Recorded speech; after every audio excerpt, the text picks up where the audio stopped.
I'm going to try to keep this PG. We are going up for the last forever. Really good pack. Rocks. Best thing you can do is walk in the water when the snow's coming off. It makes the rocks a little flatter. You can see, we gotta keep going. I don't know if you can see, but up there on top's where we gotta go.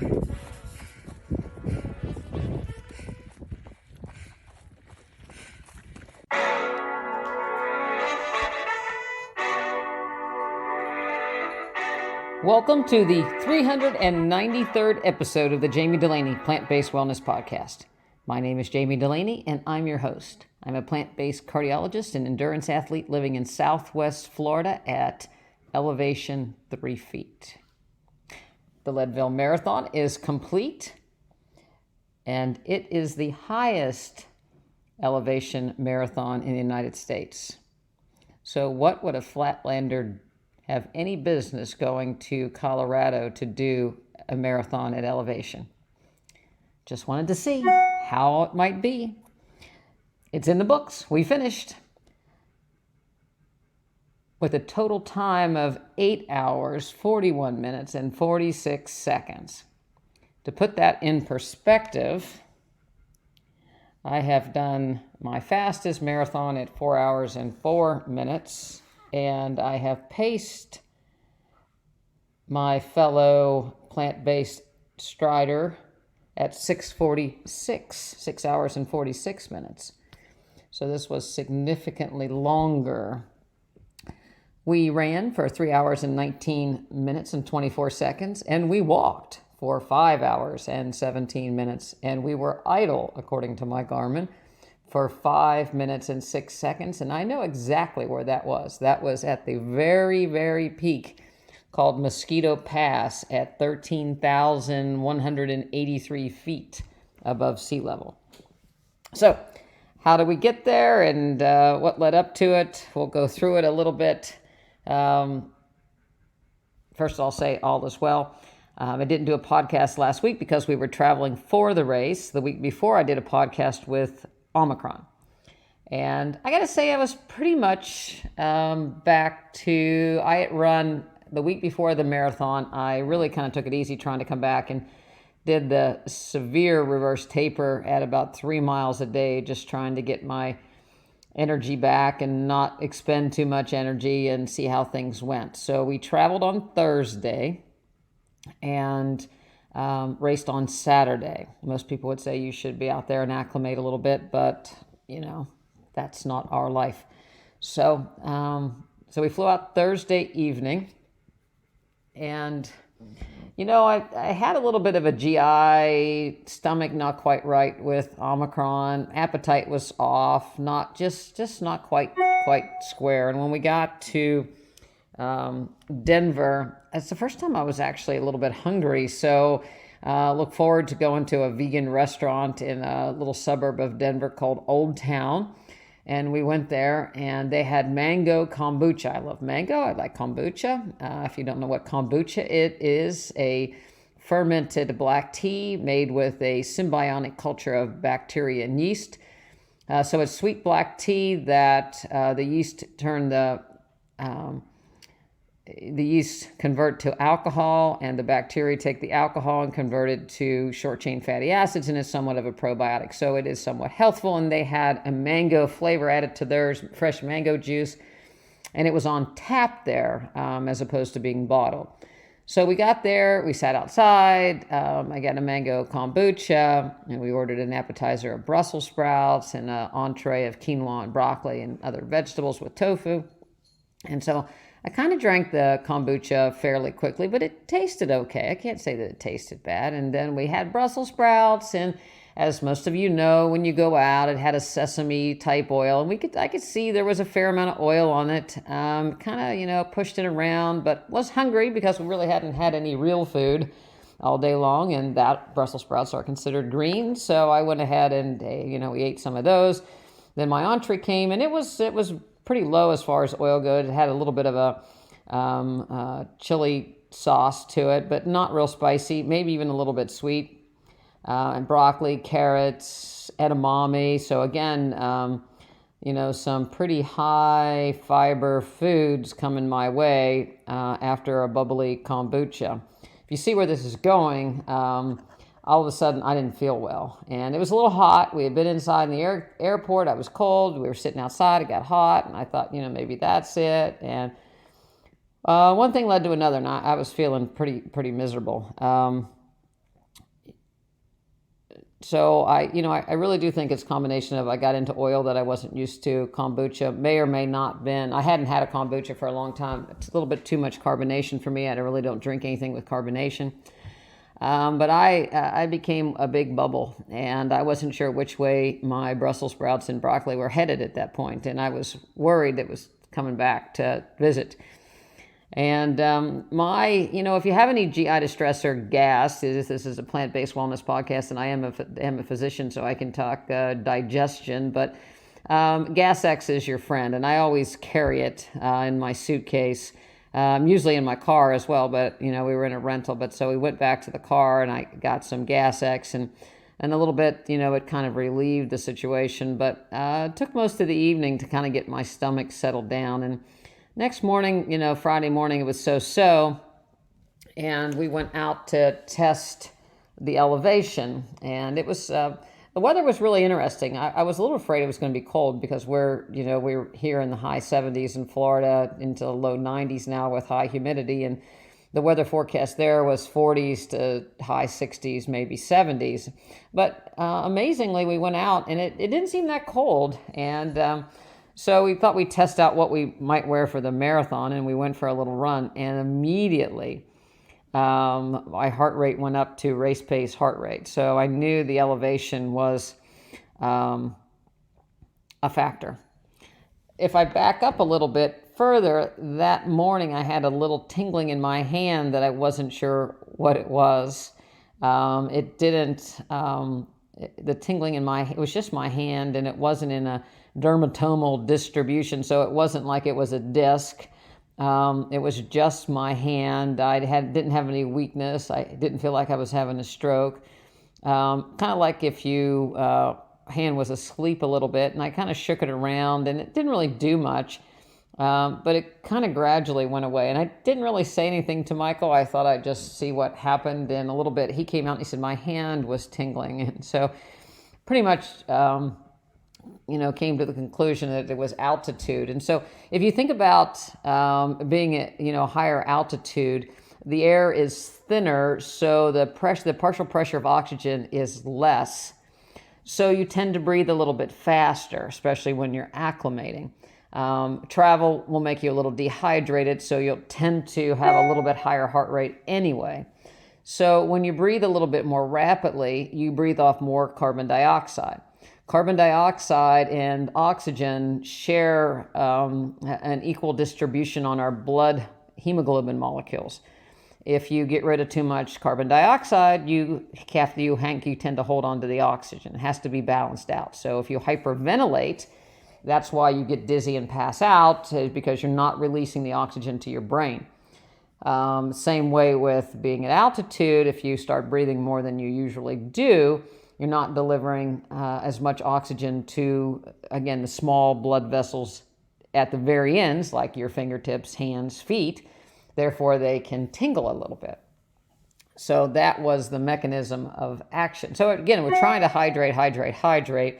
Again, from the night before, I was a little bit still stomach not quite right, but nevertheless. But we went outside and we did our shakeout run, and we went up a dirt path, kind of up a hill, which we saw a road that looked like a logging road, and thought maybe that was the trail. And we came to the conclusion that, there's probably going to be some steep sections, and then it's going to be flat, and then maybe some steep sections, and then it's going to be flat.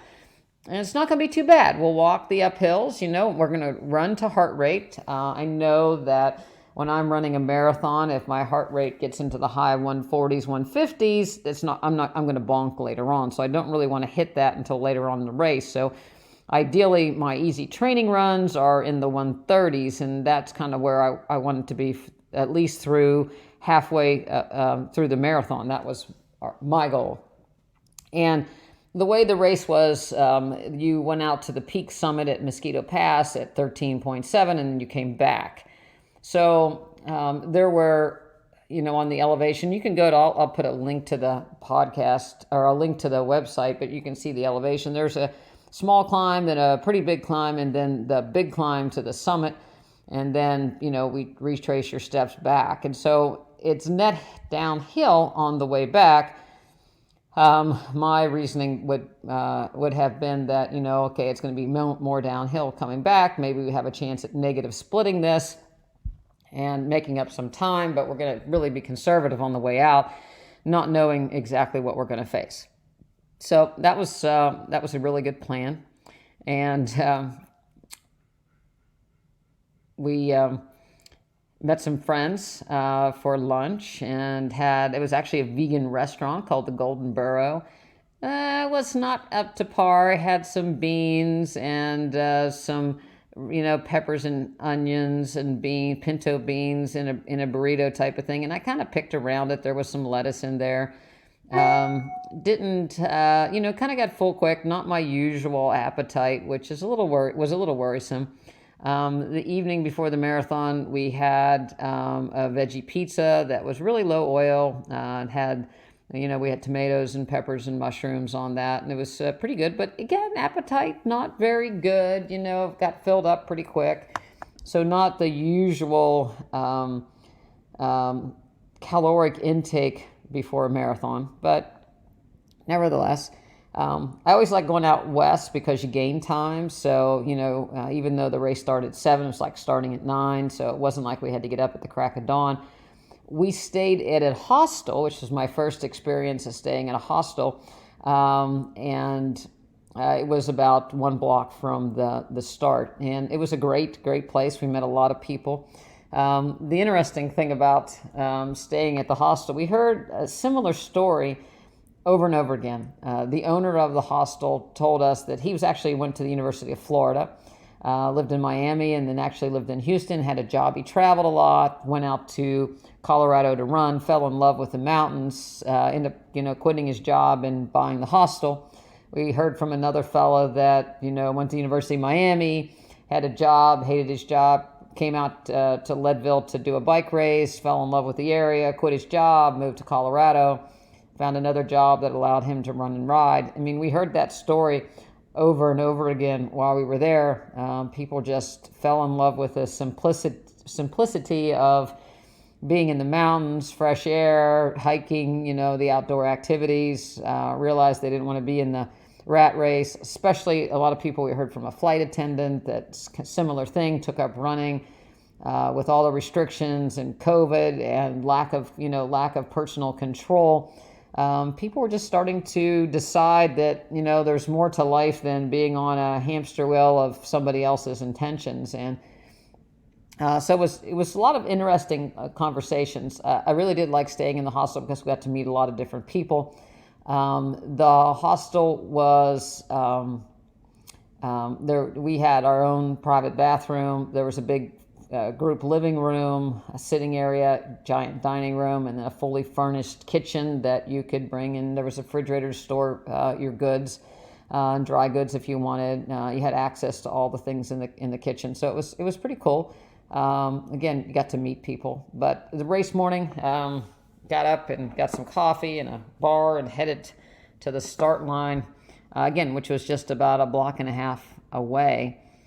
Which was really cool. The marathon takes off and goes straight up the hill. So it's just the first, I'm going to say 3 miles are pretty much uphill to start with before anything even has a taste of leveling off.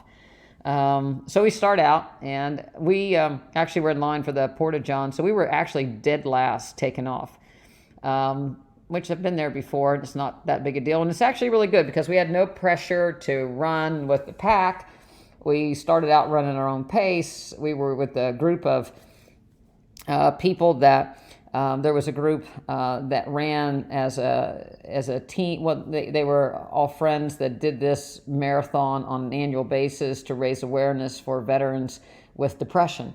in suicide prevention. So we got to meet them and talk to them, and kind of, we would go ahead of them, they go ahead of us, we go ahead of them, they go ahead of us. So we kind of had that camaraderie during most of the marathon.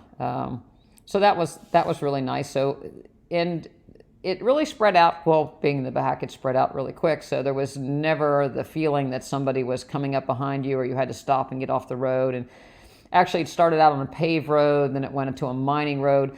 Leadville is an old mining town. It was in the late 1800s. It was the second largest town in Colorado after Denver. And a lot of silver mining. Started out as gold, but then they found there was a contaminant that contained silver. So it was a huge silver mining area. They're still mining there today for minerals. But so this course that we went on, we saw a lot of old mines on the lower aspect. And there was some mining, logging type roads that were, kind of a dirt road. And then it was mainly rocky,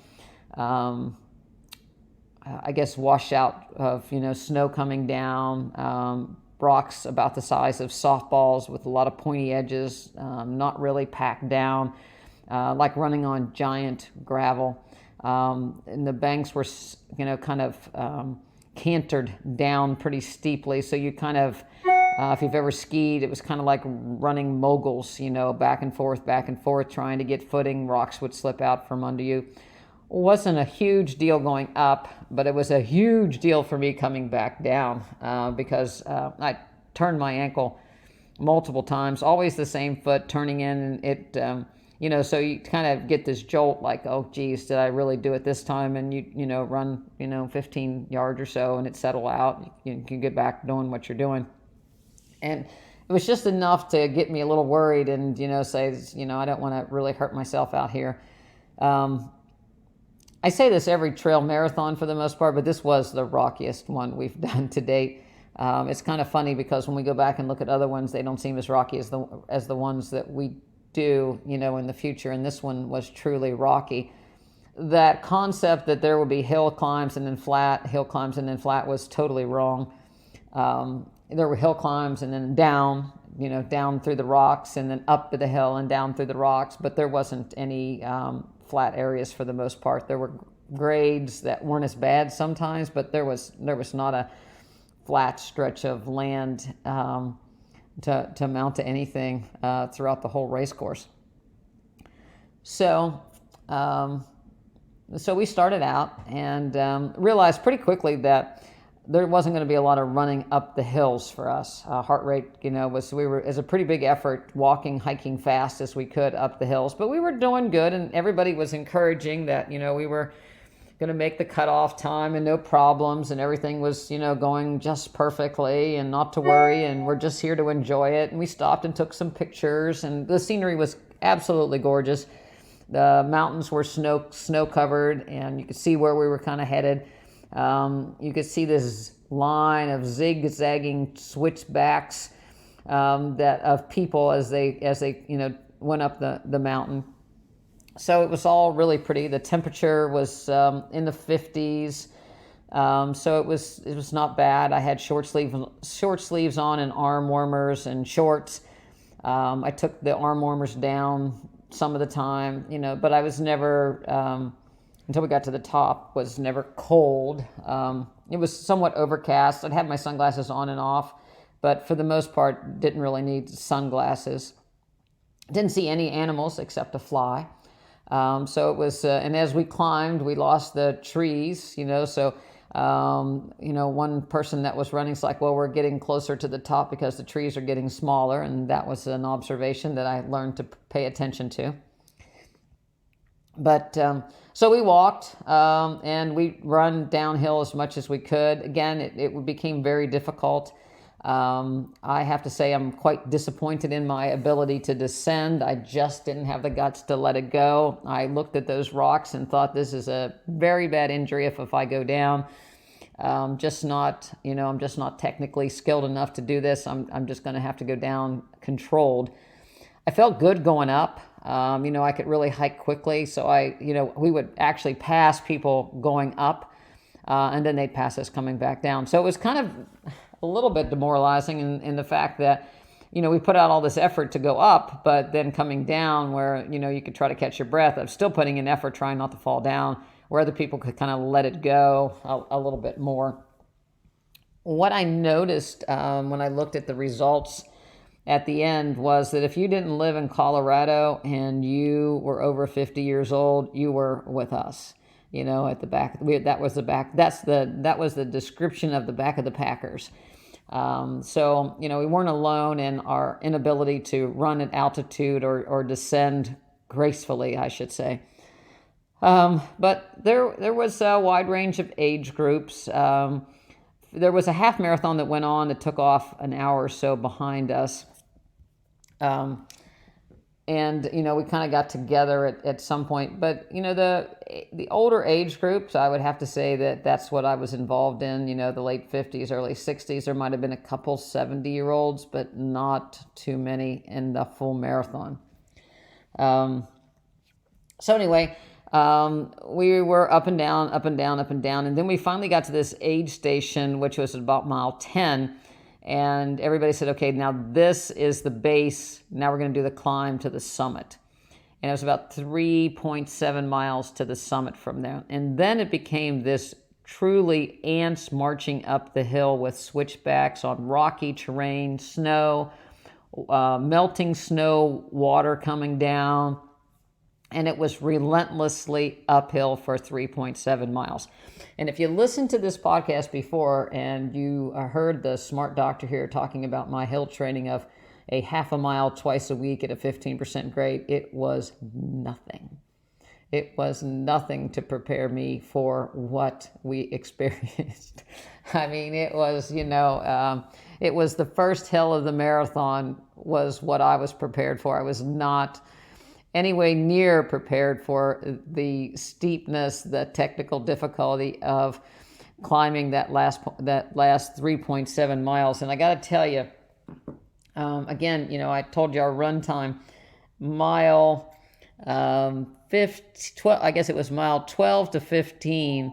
Our race pace went from 13 to 15 minute miles, 18-minute miles, up to a peak of 35-minute miles when we hit the top.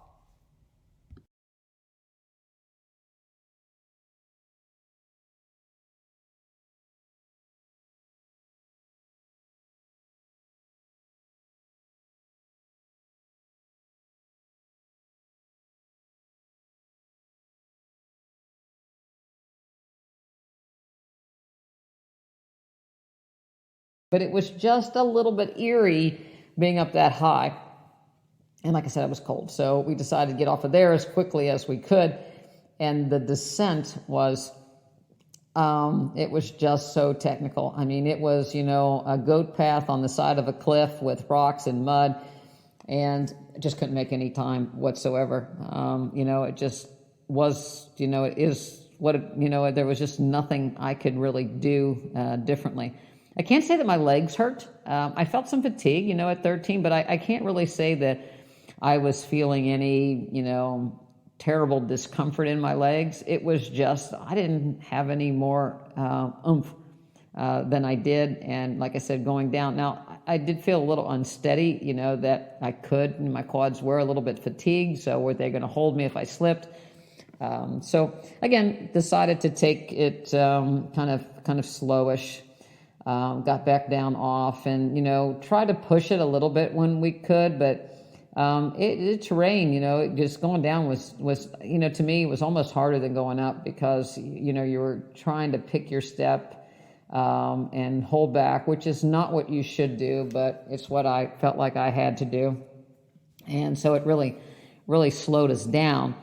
And then it actually started to get serious as whether or not there was a cutoff time and were we going to make it.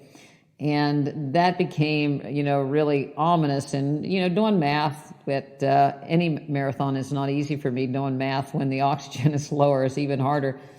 And so we were looking at our splits and our pace, and it was, it was going to get really tight. So we knew we had to push it a little bit, but it came down to if we were going to make it, we weren't going to make 8:30. And so we weren't really sure if they were going to have a cutoff or not. And I really got disappointed at one point because I was thinking, my gosh, we've been out here forever and we're going to come up empty-handed, not get a time, not get anything. But that wasn't true. We got our time, we got a medal, we got a coffee mug, and so we got credit for our gallant effort in the race.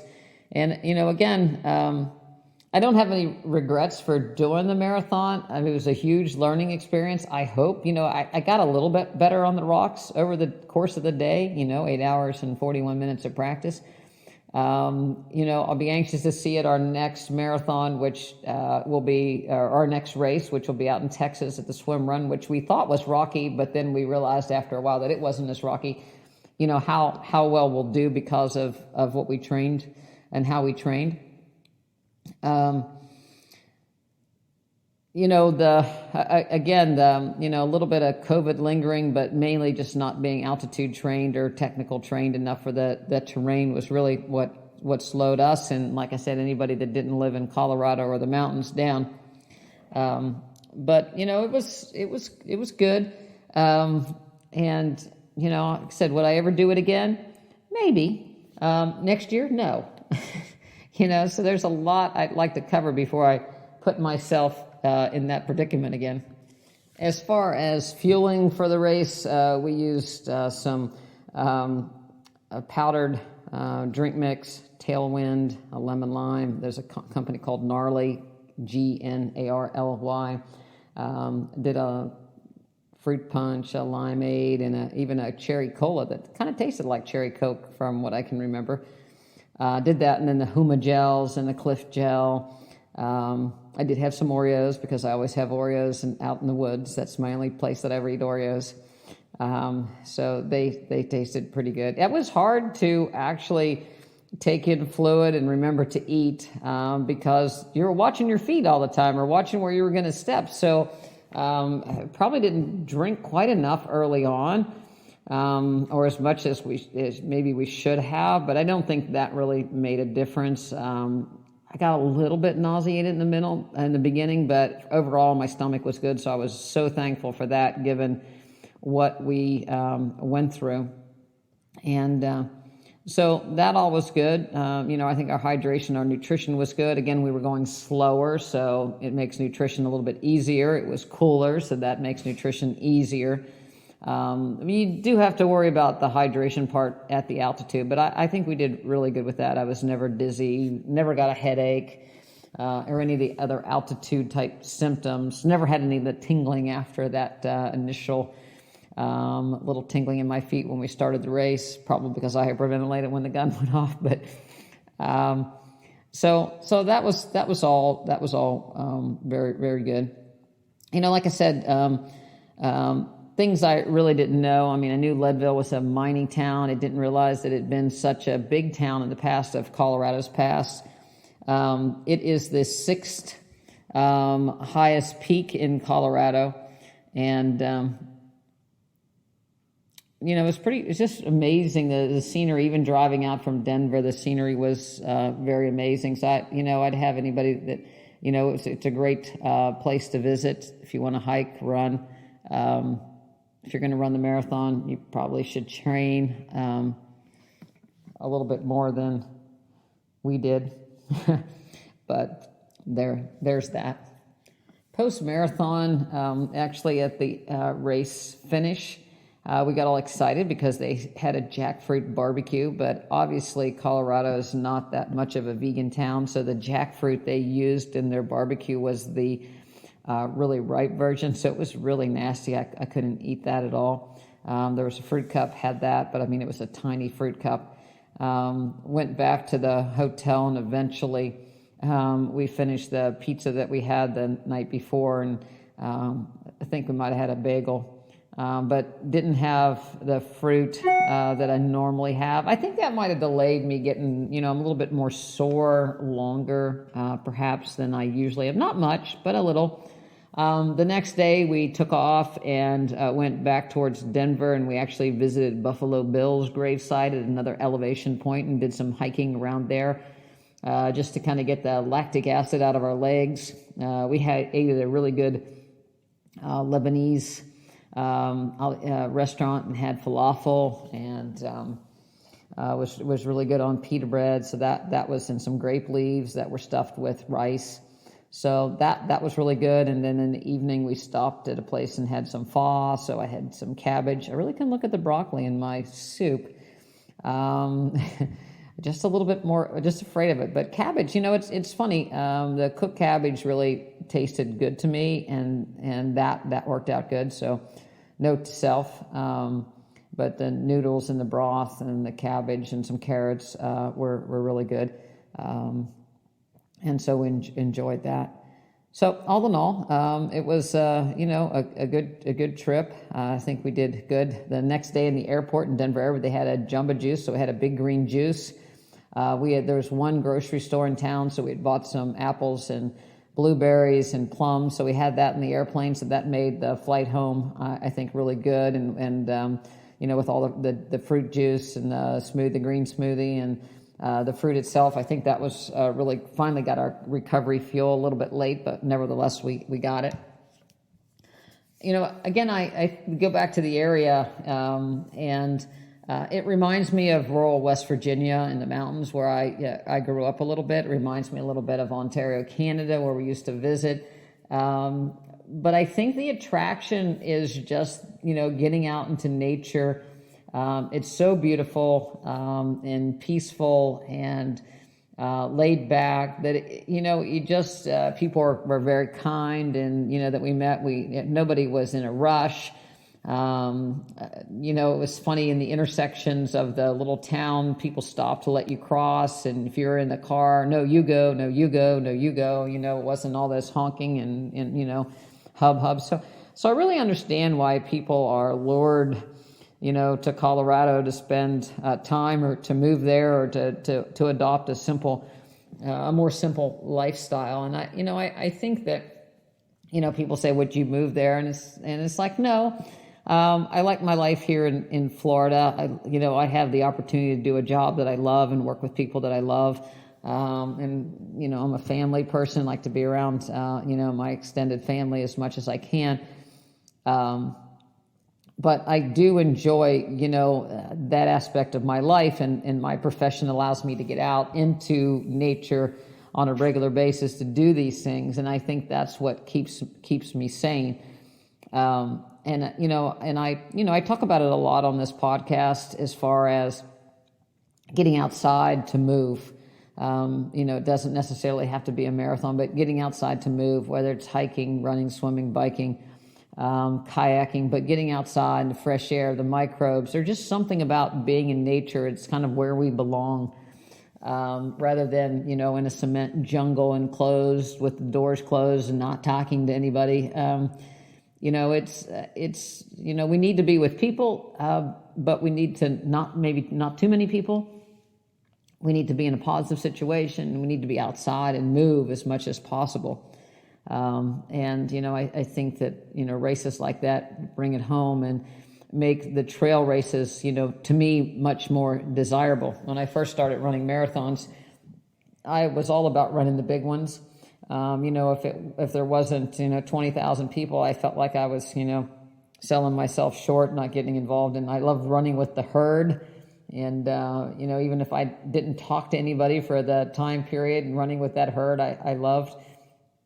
It wasn't until I ran the Hatfield and McCoy Marathon that was only 200 and some people in West Virginia through the countryside that it's like, wow, this is nice. And then, we tried a trail race, and this is even nicer.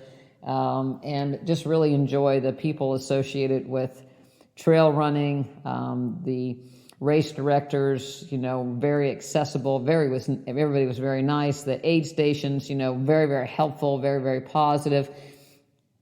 They were staffed by people that were runners, hikers themselves, so they knew the area, they knew the environment, they knew how to help somebody if need be. So it's just a really good experience, and certainly a big challenge. As far as nutrition goes, or looking around to seeing what other people were eating, there wasn't a lot of plant-based eaters. Matter of fact, we didn't meet another one other than our friends that we met out there. But again, they had the vegan restaurant. We ate at the vegan restaurant outside of Denver. The food that we had in the restaurant outside of Denver, other than the oil on the Brussels sprouts, it was pretty good. The Golden Burrow had a lot of processed food, but they had salads available, vegetable soup available, and it was pretty low oil. So, I got to say that those options were good. We always get a pizza when we're traveling, just to try to, find a local pizza place. And this was very good, thin crust, not much oil at all. On the box there was no oil the next day, but just tomatoes. We'd get it without cheese. So that was really good. In the hostel, people were making rice dishes with meat, cheese. They were making pancakes, that were with, eggs and milk and that kind of stuff. But people weren't heavy by any stretch of the imagination. People weren't overeating. It was a pretty lean group. A lot of people were hikers, but I can't say that they were eating really healthy. We didn't see a lot of older people there, probably one person older than us in the hostel. But as far as elderly people, that changes all the time. I'm going to, put that into the 80s now. I think the winters are really hard there, so I think if you have a chance to get out, that you're probably going to. I think the population is only 2,762 by the Wikipedia. There were up to 18,000 back in the 1800s, so it was pretty populated when the silver mines were going. But so it's a small town. There's a small college there apparently. Didn't see it.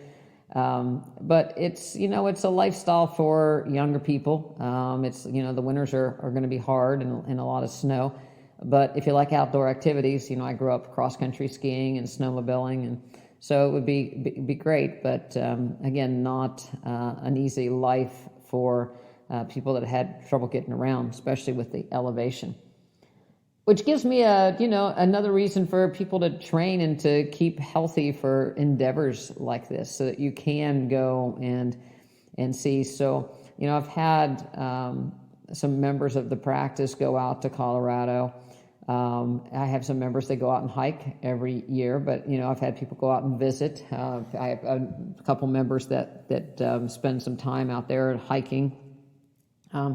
And they're plant-based, and they train, and they train when they're back in Florida or wherever their home base is, and they're active. It's not that they just get off the couch and go to elevation and start doing something. And I think it's important to keep in shape to do things that you want to, and travel if it happened to be on a whim, or the opportunity to go places and not have to worry about whether or not your health will support you at altitude. And certainly, nutrition is the best way to get around that. And, in this era of infections and things, one of the study looked at antioxidants and, how can you really up your game a little bit, as far as plant-based nutrition. When people first transition, sometimes people transition to eating vegan or processed foods, and then they transition more into, more plant-based and whole foods, and start doing some of their own cooking. But it's a lot different than the traditional cooking. Most people have cooked with garlic and pepper and salt, but that's usually the standard American spices that are used. And in reality, there was a study that looked at the antioxidant content of a lot of foods, and obviously plant foods have a lot more antioxidants than animal foods. Animal foods very low in antioxidants. Basically, they get their antioxidants from some of the plants that they may have eaten. But one of the, and when I talk about antioxidants, I'm talking about a variety of different phytochemicals and nutrients that help to decrease the acidity of the blood, kind of go around and sweep up these free radicals or, abnormal byproducts that we have from the metabolism and exposures that we have. So they're really important in our life. And, again, plants are the highest, fruits and vegetables, but even higher are spices and herbs. And if you look, and a lot of times we forget about those things. And one of the highest, in herbs actually, and spices actually have the highest amount of antioxidants of any foods. And if you look at the number one, it's really allspice in dried and ground. Cinnamon is very high. Mint leaves that are dried, oregano, rosemary, and thyme. These are particular herbs that have a large degree of antioxidants in it. So if you can use some of these in your cooking, you're really adding a bang to your nutrition, a bang to your immune system, helping yourself out. If you haven't used allspice, I'll give you a hint. It's the diva's secret ingredient to her pasta sauce. So a little allspice really flavors up tomato sauce. It really flavors up spinach. So spinach with allspice and garlic is really good. Obviously cinnamon, most people know how to use. Oatmeal, you can even put it in your coffee. Sweet potato, you can put cinnamon on. Interestingly, coffee and tea have a fair amount of antioxidants, but not as much as the herbs and spices. Mint leaves, mixing them to a salad can really add a different flavor to things. Adding them to desserts, really can add a lot of flavor. Mixing them with berries, putting them in a smoothie. Oregano, obviously, pasta sauce is a great place for oregano. I like to make a Caesar type dressing with some yogurt, have oregano and garlic, and nutritional yeast. Thyme and rosemary are great in soups. They actually give you the kind of the essence of chicken noodle soup. So if you do a soup with celery and carrots and perhaps some soy curls, and then season it with thyme and rosemary, you really think you're eating chicken soup from way back when. Clove is very high in antioxidants. I like putting it in oatmeal, pancakes, good in tea. I make the faux soup, has clove in it, so that's another good place to add antioxidants. So these are simple things that you can add to boost your immune system, to boost your overall health without really having to, not be too creative. And, we're talking a teaspoon of each of these things. You do have to make sure your spices aren't old. After a while, they kind of lose their oomph. If you have the opportunity to grow your herbs and dry them, that's an added bonus. If you have, nitric oxide production is another thing from herbs. So cilantro, parsley, basil, all really good nitric oxide producers. So another reason to use those things. I think that, get out and move and, try some different spices with your dishes, and try to incorporate this can, help boost your immune system, especially in, cold and flu and COVID type season. I did a dish and made a sauce with parsley and garlic this week. With some coriander. It was different, and it really, put it over cauliflower. It was really good. So healthy as well as bumping up the richness of cauliflower. So go out and try some of the new, the different, or try some different spices than what you're used to. I'm going to finish my recovery this week and start training for the swim run. I guess we have another trail race. We have a trail marathon in the fall, and then our swim run in the fall, followed by CIM marathon, and then back to ultras after the first of the year. So I think it's great to have something on the calendar, something to look forward to. I want to work on my balance. I want to, again, I've said it before, but, I want to get better on these stinking rocks and be able to go down a hill without busting myself. So I'm going to keep working on that until I can't work on it anymore. I'm not accepting the age as a deterrent to getting better. Last thing I'll say, it was pretty funny. We were sitting in the kitchen the day after the marathon, and there was a woman in there, and she was, we were talking about the race and how difficult it was. And she said, well, I'm 40. I don't know how much longer I'm going to be able to do it. And it's like, well, I think at least by 59.9, you'll probably be able to keep going. And she kind of looked at me and it's like, yeah, that's what we are. And we did it. So, but again, there are older people than us doing it. There always will be. And I'm going to keep pushing it. And maybe I'll head back to Leadville in my 60s, 70s, or 80s. Who knows? I'm going to keep trying. Thank you always for listening.